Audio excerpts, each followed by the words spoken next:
ሰላም ቤተሰቦች እንዴት አላችሁ? አለሁ እኔ እግዚአብሔር ይመስገን። በዚህ ጊዜ መረጃ እንደ ጅረት በሚፈስበት ጊዜ በሳል ሰውና ተመራማሪ ሰው መሆን ግድ ነው። ምክንያቱም ወደ ኋላ ልንቀርና ልንወድቅ እንችላለን። አንዳንድ አስተማሪ ነጥቦችን ይጀላችሁ ወደ እናንተ መጥቻለሁ። የመመሳሰል ልማድም ይኑረን እላለሁ። ለምን ካላችሁኝ ነገሮችን በማንሳት ልንገራችሁ። ለምሳሌ የ10 ብር ጨፌ ውሃ ውስጥ ብንከተው ጨፌነቱን እንደያዘ ለብዙ ጊዜ ሊቆይ ይችላል። በተቃራኒው ደግሞ ይህን ጨፌ ወስደን እሳት ውስጥ ብንጨምረው ሊነድ አሊያም የእሳትነት መልኩን ሊይዝ ይችላል። ስለዚህ ለምን ከነገሮች መማር አንችልም? ይህንን ያለ ምክንያት አላነሳውትም። በተለይ ወጣቶች መመሳሰል ካልቻልን እንጎዳለን፣ ወደ ኋላም እንቀራለን። ለምን መሰላችሁ? የሚሮጡት በጣም በፍጥነት የሚሄዱት ገፍትረው ይጥሉንና እንወድቃለን። መመሳሰል ልማድ ከሌለን ወደ ኋላ እንቀራለን። ወደቅን ማለት ይህ አይደለም። ስለዚህ ከመውደቃችን በፊት ከነገሮች ጋር ተመሳስለን በፍጥነት መሄድ መቻል አለብን። ስለዚህ በማሰብ ወደፊት እንፍጠን ነው መልእክቴ። የሥራ ባልደረቦችና ወጣት አጋር ጓደኞች እንደሚያወሩትና እንዳካፈሉኝ ከሆነ ደግሞ በጠዋት መነሳት ለውጤት ትክክለኛ መዳረሻ ነው ብዬ አስባለሁ። የሥራ ባህላችን ማዳበር ከኛ የሚጠበቅ የወጣትነት ግዴታችን ነው እላለሁ። ለ3 ሳምንታት ወይም ለ21 ቀናት በተከታታይ ካደረግነው ወደ ልማድ ይቀየርና በተመሳሳይ ቀናት እነዚያን ክንውኖች ልናደርግ እንችላለን ማለት ነው።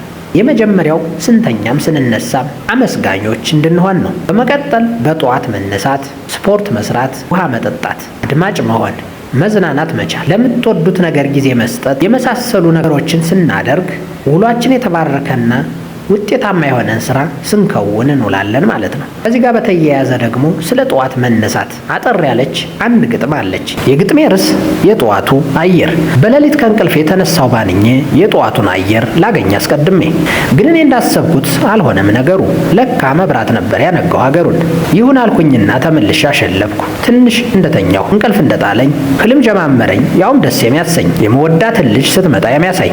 ከዛ ፈገግ ብዬ አቀፍኳት በስሜት እሷም ደስታ ስታቅፈኝ በስስት የኔ ውድ መልአክ ነሽ ኑሪልኝ በኩራት ስላት በሙገሳ በቃላት ድርደራ እኔ ወድሃለሁ ኑርልኝ አደራ ብላኝ ስታበቃ እንደገና ነቃሁ። ጠዋቱም ነጋልኝ። ጉጉት ተነሳሁ አንዳች ስራ እንዳለኝ። የጠዋቱን ሰማይ ማየት አይሰለቸኝ። ተነስቻ አየሁት ነገሩ ቢገርመኝ። ቀዝቃዛውም ንፋስ ያስይዛል ከሱስ ውስጥ። ከሱስም ባለፈ ሌላ ሚስጥር አለው። የሐሳብን ውጥን በጥበብ በመላል ያሳካው እኔ ብቻ ኖሯል እንዲህ የሚያደርገኝ ነው የእናንተም ሆኗል ሐሳብ እንቆራኝ። አልሆነ ግን ልማድ በጠዋት መነሳት። እስኪ እናንተ የሚዩት ሐሳብ ነው የሳትኩት። ደግሞ የኔውማ ይደንቃል በውኑ ልናገር። ተኝቼ ለማርፈድ እልወስንና አለማያስተኛ ሁሌም አንዳች ነገር። ክረምቱ ሲጫጫን የዝናቡ ብናኝ ቆርቆሮ የሚላል ጋርድ ነኝ። በዚያ ሰዓትማ የሚመጣው ሐሳብ ቅዝቃዜ ይዞት ደመናው ሲያጓብብ ለብሶ መተኛት ነው መነሳት ሳይቀር። ደግሞስ ባልነሳ የቱ ስራ ሊቀር ያስብላል ነገሩ የሁለቱም ስብጥር። ግን እኮ ሙቀቱ ይተካል በተፈጥሮ ውቅር። ፀሐይዋም ስትከር ተፈጥሮ የያዘ ሆኖ ነው የሚወር። ይህንን ደስ የሚል ሐሴት የሚሞላ ከብርድ ውስጥ ሙቀት ተስፋን የሚያጉላላ ጥሰነው ከወጣን የለም ችግር የሚባል ስሜቱ ከባድ ነው አካልን ያዝላል። ትልቁ ቁልፍ ያለው የህይወት እርምጃ ተዘገየንበት ኑሮን የሚያጃጃ አስቀድመን ነቅተን ስራን እንስራበት። በል እንግዲህ ተነስ ጎን እንስራበት ይላል። ለሌሎች እንዲደርስ ላይክ እና ሼር በማድረግ እንድታካፍሉ አሳስባለሁ። ሰላማችሁ ይብዛ። መልካም ጊዜ